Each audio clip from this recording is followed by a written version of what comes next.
welcome you to this deep dive session. We've got some fantastic materials here, and today we're really zeroing in on a cornerstone debate in legal thinking, the Hart-Fuller debate. That's right. Our goal isn't just, to skim the surface, but to properly get to grips with it, especially for studying, maybe if you've got exams coming up. Mm-hmm. And we really must thank the University of London for making these vital documents available to students. Just a reminder, this section is purely for educational purposes. Absolutely. It's brought to you by Sinorbit Academy, Sri Lanka. And from both of us, genuinely, good luck with your exam preparation. Yes, best of luck. So the core issue here is that big question, isn't it? The relationship between law and morality, and why Hart and Fuller are so, well, essential for understanding it. Exactly. And it's not just theoretical fluff. This stuff has real-world weight, how we see law, how we see justice. The Hart-Fuller debate, it really kicked off around 1958. You've got H.L.A. Hart, he's carrying the torch for legal positivism, and then Lon Fuller, who's arguing from, well, more of a natural law angle, or at least an anti-positivist one. And the context is crucial, isn't it? The shadow of the Nazi era looms large. It really does. Their arguments were definitely shaped by the critiques of positivism that emerged after World War II, especially from thinkers like Gustav Radbruch, a German jurist. Okay, Radbruch, let's unpack his role a bit. He started as a positivist, but then his experience under the Nazis completely changed his perspective. He came to argue that, well, the strict positivist idea separating law and morality entirely might have actually inadvertently made things worse. How so? By encouraging this sort of blind obedience, law is law, even if the law itself is monstrously immoral. So Radbruch's post-war view was pretty radical then. Yeah, quite. He basically said that if a law is grossly unjust, if it fundamentally violates basic morality, then it's not actually valid law, even if it went through all the proper procedure. Wow, so judges and lawyers should refuse to apply it. That was his point. Not just because it's wrong, but because it lacks genuine legal character. It's not real law in his view. Which leads us perfectly into that infamous example they both discuss, the Nazi grudge informer case. This is key for studying, right? Absolutely critical. Hart focuses on one specific instance, but there were several similar cases. Essentially, you had people using Nazi laws to get rid of personal enemies. How did it work in the case Hart discussed? Okay, so picture this. It's 1944. A woman denounces her husband to the authorities. Why? Because he made some critical remarks about Hitler while home on leave from the army. Just remarks. Yes, remarks that were illegal under a specific Nazi statute designed to silence dissent, protect the Reich, that sort of thing. This wasn't uncommon. The regime encouraged snitching. And the consequences for the husband. He was arrested, tried, and actually condemned to death, though apparently he wasn't executed but sent to the front lines. Okay, fast forward. The war ends.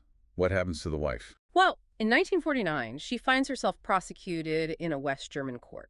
The charge: unlawfully depriving her husband of his liberty. And the law they used was the German Criminal Code of 1871, a law that had technically been in force all along. And her defense must have been pretty straightforward. What I did back in 1944 was perfectly legal under the Nazi laws that were in force then. The core dilemma. Law then versus law now. How did the court handle that? This is where it gets really interesting and connects back to Radbruch. The appeal court, while it didn't ultimately convict her on other grounds, importantly considered the argument that the Nazi statute itself, the one she relied on, might have been invalid from the start, precisely because it was so profoundly immoral. How did they phrase that? They talked about it being contrary to the sound conscience and sense of justice of all decent human beings. If the Nazi law was invalid, then her actions weren't legally justified, you see. Right. That's Radbruch's idea in action. But Hart wasn't convinced by this reasoning, was he? Not at all. Hart saw this as a messy, even crude way to handle a really complex moral problem. He felt it dangerously blurred that line. He was so keen to maintain the line between what the law is and what we think it ought to be. So, if invalidating the Nazi law based on morality was crude, what was Hart's preferred alternative?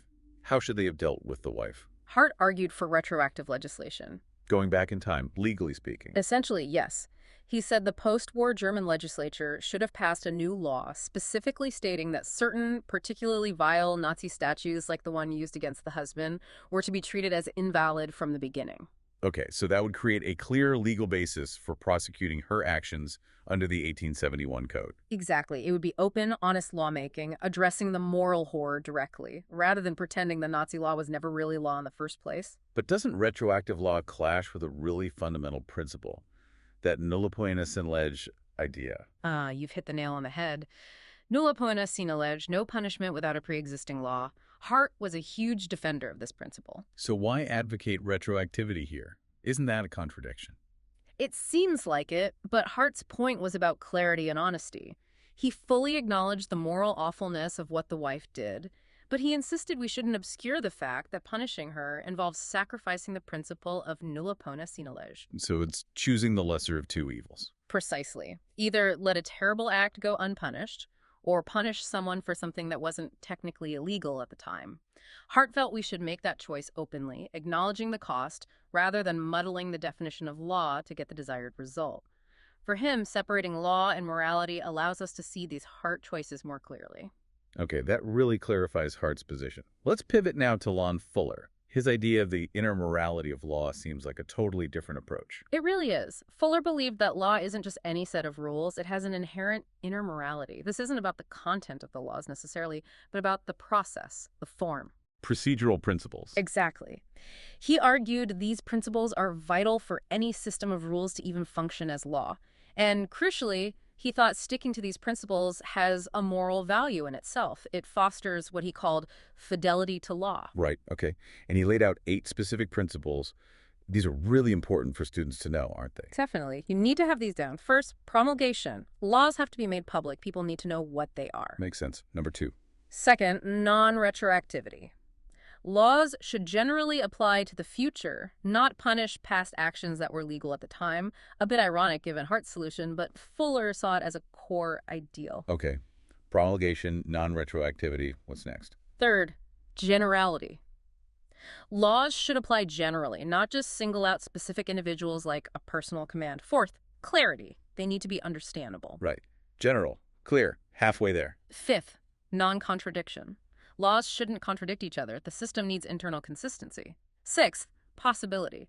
Laws shouldn't demand the impossible. People have to be able to obey them. Okay, non-contradiction, possibility. 2 left. Seventh, congruence. This is a big one. There needs to be a match between the rules as written and how officials actually enforce them. And finally, eighth, stability. The law shouldn't change so frequently that people can't figure out what's required. Got it. So let's dig in quickly. Promulgation, non-retroactivity, generality, clarity, non-contradiction, possibility, congruence, and stability. You can see how these link to fairness, can't you? Generality and equality, clarity and predictability. Exactly Fuller's point. He argued these aren't just technical requirements for efficiency, they embody moral values. A system that constantly violates these, Fuller said, isn't just a bad legal system. It arguably fails to be a legal system at all because it can't guide behavior or earn respect. He even suggested that evil aims often struggle with this kind of procedural coherence. But Hart had a famous comeback to this, didn't he? The poisoner's art. Yes, the classic critique.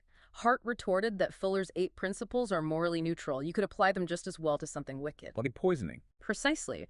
Hart said you could have clear, stable, non-contradictory rules for efficient poisoning, the inner morality of the poisoner's art. His point was that procedural efficiency doesn't guarantee moral goodness.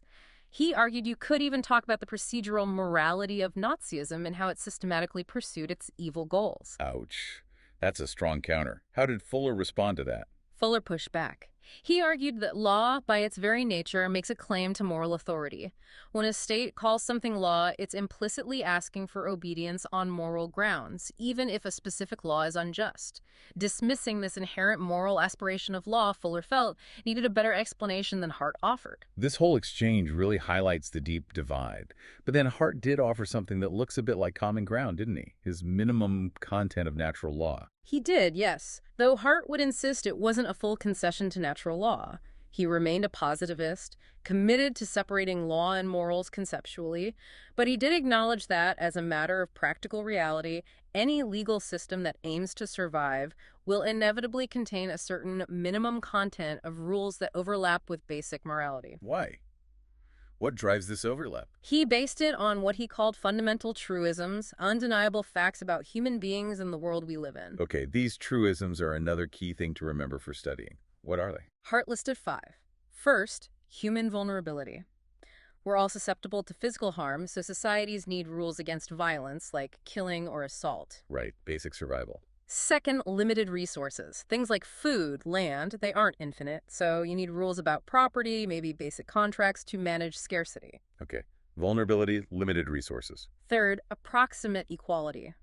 No single person is vastly more powerful than everyone else combined. This makes systems of mutual rules and compromises necessary and possible. Makes sense. We have to cooperate. Fourth, limited altruism. People aren't angels, but they aren't devils either. We're somewhere in between.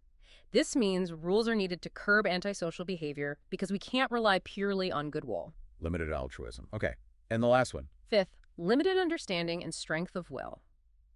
We don't always understand what's best, and even when we do, we don't always act on it. We make mistakes, we give in to temptation. So systems need sanctions, some form of social pressure to ensure compliance. So let's recap those truisms. Human vulnerability, limited resources, approximate equality, limited altruism, and limited understanding will. These basic facts lead to a core set of rules. Yes, mainly prohibitions. Rules against violence, basic property rules, rules enforcing promises, things necessary for people to live together and for society to continue. Hart argued any functioning legal system would have these, just out of necessity. But it's important to see the limits here, right? This minimum content isn't a full moral code. Not at all. It's quite minimal, as the name suggests. It focuses on survival, mostly negative rules. Don't kill, don't steal.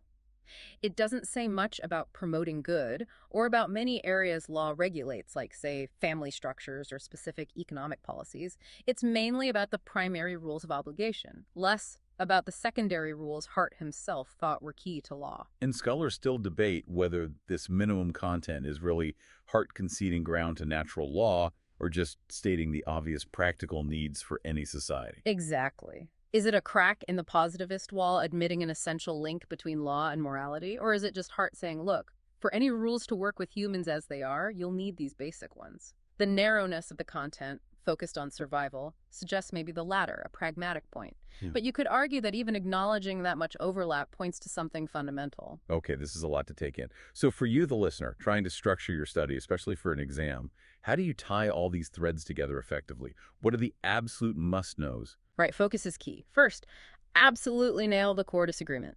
Does a law's validity depend on its moral content? You need the arguments for and against positivism, Hart's side versus Fuller's, and Radbruch's influence. And the grudge informer case is central to illustrating that. Indispensable. Know the facts cold. 1944 denouncement, Hitler criticism, husband sentence under Nazi law, 1949 wife charged under the 1871 code, her defense, legal in 44.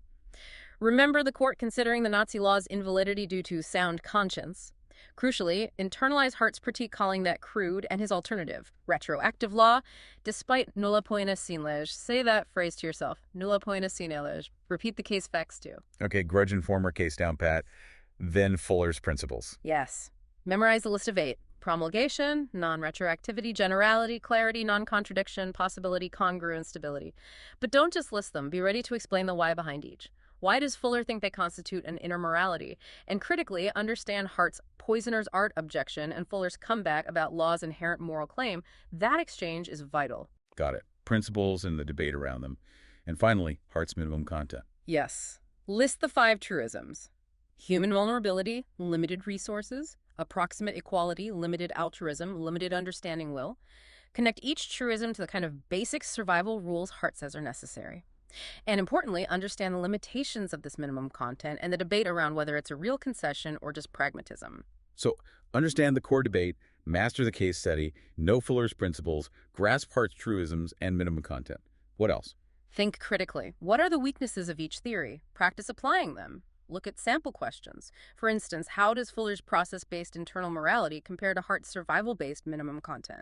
How does Hart use the grudge informer case to defend separating law and morality and nulla poena sine lege? How would a positivist like Hart deal with unjust laws generally? Hint, often retroactive legislation. Think about Hart's definition of law, primary, secondary rules, rule of recognition, and whether it fully captures law's essence, especially its connection to morality. Use any further readings to get different angles. That's a really solid study plan. This whole discussion really underscores why the Hart-Fuller debate is just so foundational for jurisprudence, doesn't it? It absolutely does. It forces you to confront the biggest questions. What is law? What is justice? Why should we obey the law, especially when it seems unjust? So for you listening, keep digging into these materials, wrestle with the arguments from both sides, and maybe leave yourself with this thought to ponder.